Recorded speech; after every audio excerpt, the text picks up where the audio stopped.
there friends, Nibs again, out here at the range tonight doing a little bit of shooting. Got a couple of guns out here newly added to the channel, and I wanted to get out here and just put them through the test a little bit. First one I'm going to be testing tonight is my new Diana Model 24, which is actually looking like a pretty decent rifle.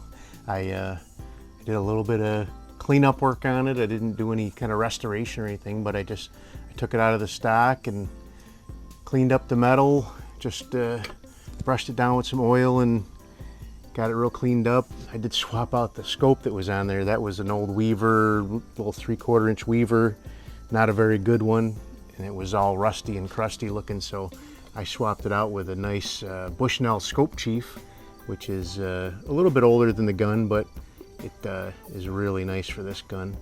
The stock cleaned up really nice.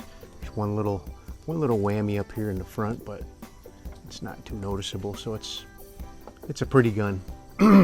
But we're gonna go ahead and shoot a couple of groups. I did take a little bit of time and zero it somewhat before I started up, but it may or may not be dead center on the bullseyes, but we're shooting for group size, not for you know, the bullseye. So we're going to be shooting, first group's going to be with these Gecko Dynamite Nobles. These are about a 7 grain pellet, and then the second group I'm going to go with some heavier ones. These are the Norma S Target matches, and these are an 8.2 grain pellet according to the can. So here's the she cleaned up really nice, really pretty gun. This one was made, I'm having a hard time reading that stamp. It looks like 91, but it says it's made in West Germany, and I thought that the Germany reunified in '89 when the Berlin Wall got tore down, so maybe I got my dates wrong. So I don't know how it would still be marked West Germany, but maybe it's either a 91 or an 8 that's inverted, because it's definitely not a 8 that's right side up. But all right, so this it's got a really nice trigger too. I haven't even messed with it yet. I haven't tried weighing it yet, but we'll play around with that back in the garage. But it's maybe 2 pounds at the most. All right, shooting a little high, but that's okay. Again, we're going for groups here.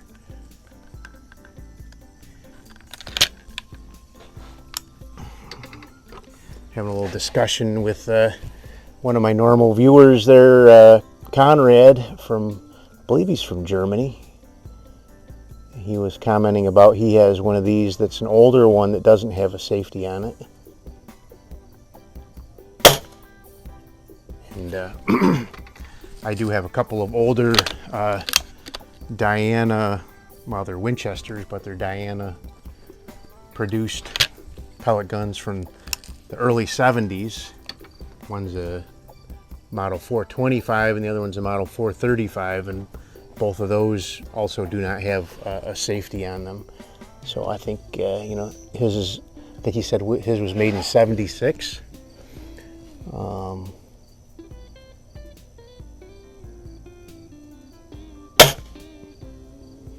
If anybody has any thoughts or ideas on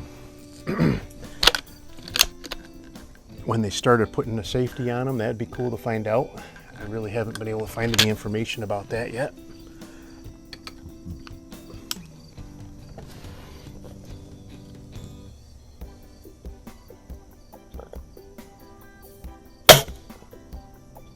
Looks like a nice little group. So I am shooting at 10 meters here. Typical air gun range here.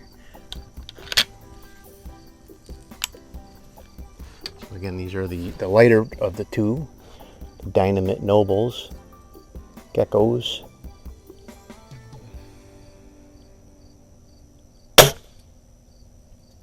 All right, so they look like one small hole, except for the first one I shot, which was just on the edge of the target there. So one of the other guns I brought out to try out, and you guys will see this in a different video, but I just picked up this Beretta 92FS M9A1.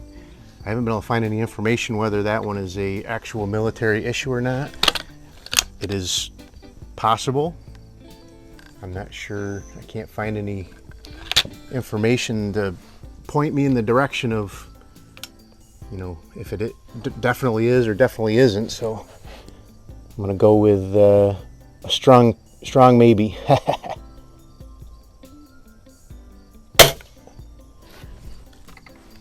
Looks like my point of impact isn't changed too much going to these pretty much heavier pellets. These are an 8.2 compared to a 7.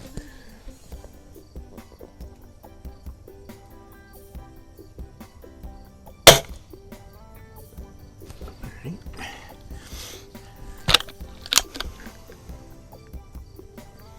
So this is an RWS Diana pellet gun. And all these pellets here were made by the same company that basically is RWS now. The Normas are made by the same company that makes RWS ammunition.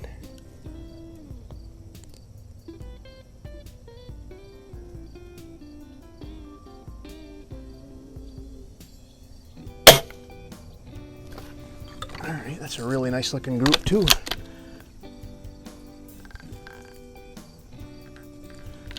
I might have to push this thing out another 5 or 10 yards and see what it can do.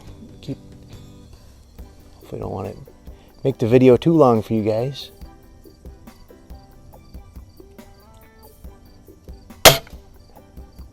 Really nice group.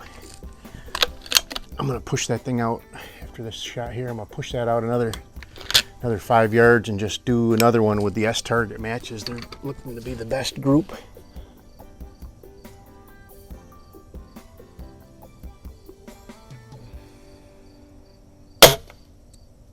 Oh yeah, pretty much one ragged hole. So let me pause the camera here. I'll move that out a little bit and we'll try another couple shots at 5 yards further out.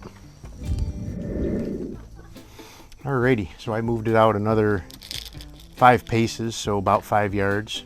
So we're at a little over 15 yards out. Before it was at 10 meters. Now I moved it out, which is basically 10 long paces for me. But we'll go ahead and try another group with the Norma pellets and see what we can do.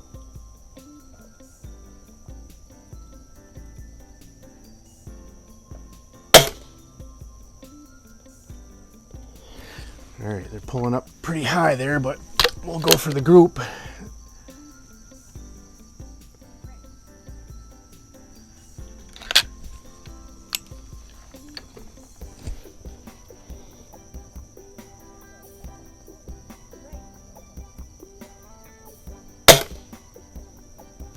Not bad, not bad. This thing has a really sweet trigger. I'm gonna have to play around with measuring that and see what it measures out at.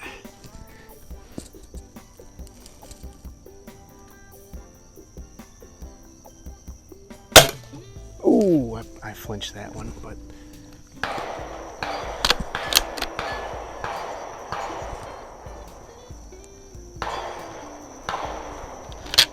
got a bunch of different people out here. All the ranges are filled up pretty good here today.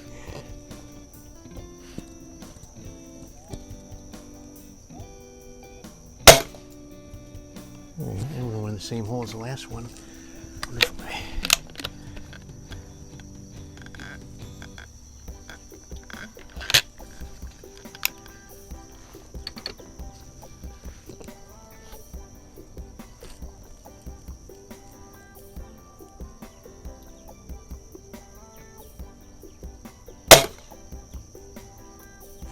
All right, well, that's not a terrible group either. It's not a one ragged hole like the first one was with the Norma S-Tax at 10 meters, but I flinched punch those ones off to the left a little bit, but yeah, it's not too bad though. Definitely be minute of soda can, right? But anyway, so there's my first test groups with my new Diana Model 24. I did do some crony testing on it. I'll put that up here right now. I did that last night, just after I unboxed it. It's running right around 550 averaging, and had one the very first shot. I think it had some heavy oil in there and it was dieseling. It pushed it about 570, but then it really settled down after that, and the rest of the groups were right in that 550 range, high 540s to about 560. So a pretty good, after that one diesel shot, it was really kind of a nice, really close spread on that one. So, but anyway, hope you liked the video. If you did, like, share, and subscribe. Make sure you hit that notification bell. You'll be notified when I do post up new videos. Look forward to seeing a lot more of this guy on the channel. Have a great day.